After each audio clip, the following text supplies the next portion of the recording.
Tax season doesn't just come with forms and numbers. It often brings a wave of procrastination. Now, whether it's confusion over deductions or dreading all that paperwork, putting off tax preparations is more common than you think. But what if there was a way to cut through the chaos and get it done with a little bit of ease? Well, there is, and it's called VITA, or Volunteer Income Tax Assistance. And joining me tonight is the area coordinator of VITA, David Oath.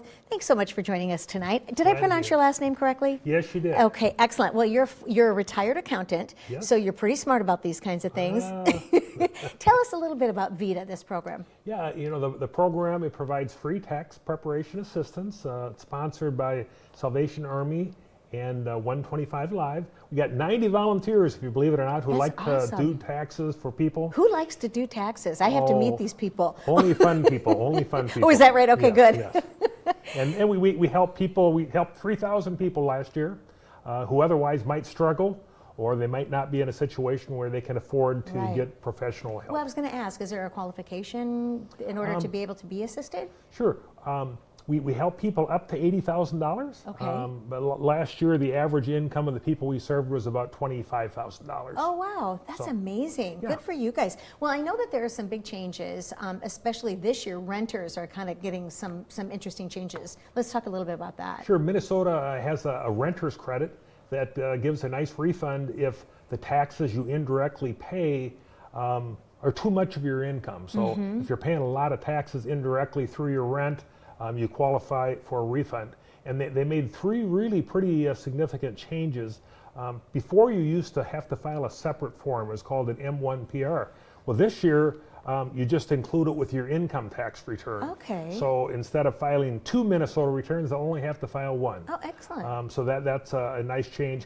And because it's on the income filing, a Form M1, they'll get this starting, probably in February and March. And do they get it from their landlord? Or where do they get it from? What happens, they get a form from their landlord that says how much rent they paid. And then you file this credit. Okay, I got you.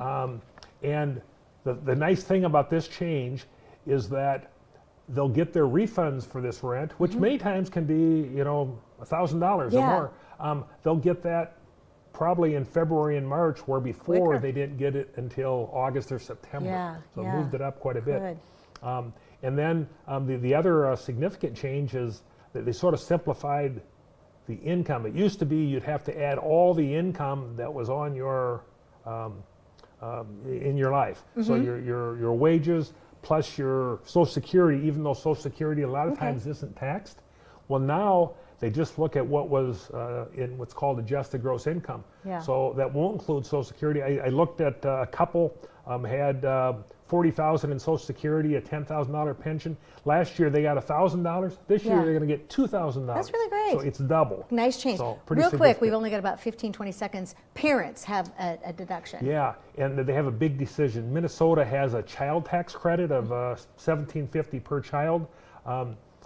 Now they'll have an option if they elect to get it in advance.